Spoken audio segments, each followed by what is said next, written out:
Member Meeks. The tragedy of the commons is the notion that individuals can all benefit from a shared resource. And every individual has an incentive to use as much of the common resource as possible.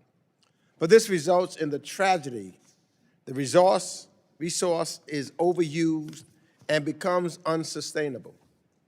And then no one gets to use it because everyone overused it.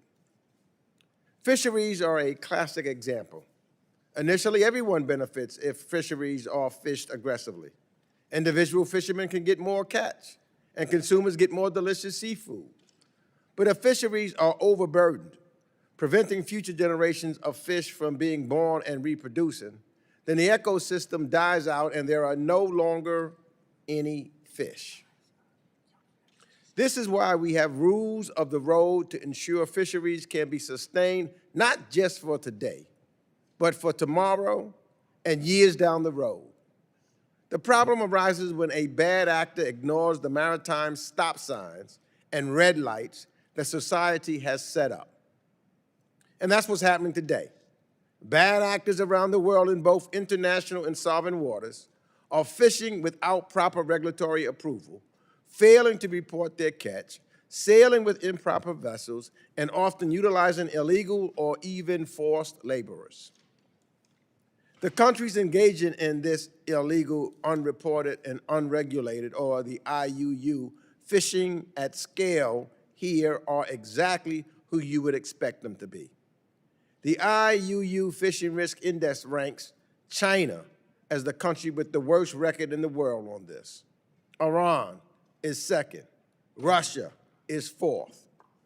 These countries who ignore international norms in high-profile ways also ignore them in lower-profile ones. Countries with the societal infrastructure to sell or buy illicit energy products via a shadow fleet can also utilize shadow fleets to illegally fish. China has trawlers sailing around the world into other countries, sovereign waters, and then illegally taking countries' own natural resources. These countries are at best unable to do anything about their IUU fishers. More likely, they are unwilling. These bad actors are destroying fisheries for all the good faith actors in the world.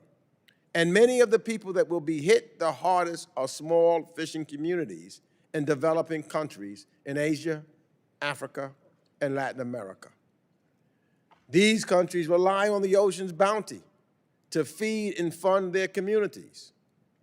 The theory of my bill is simple.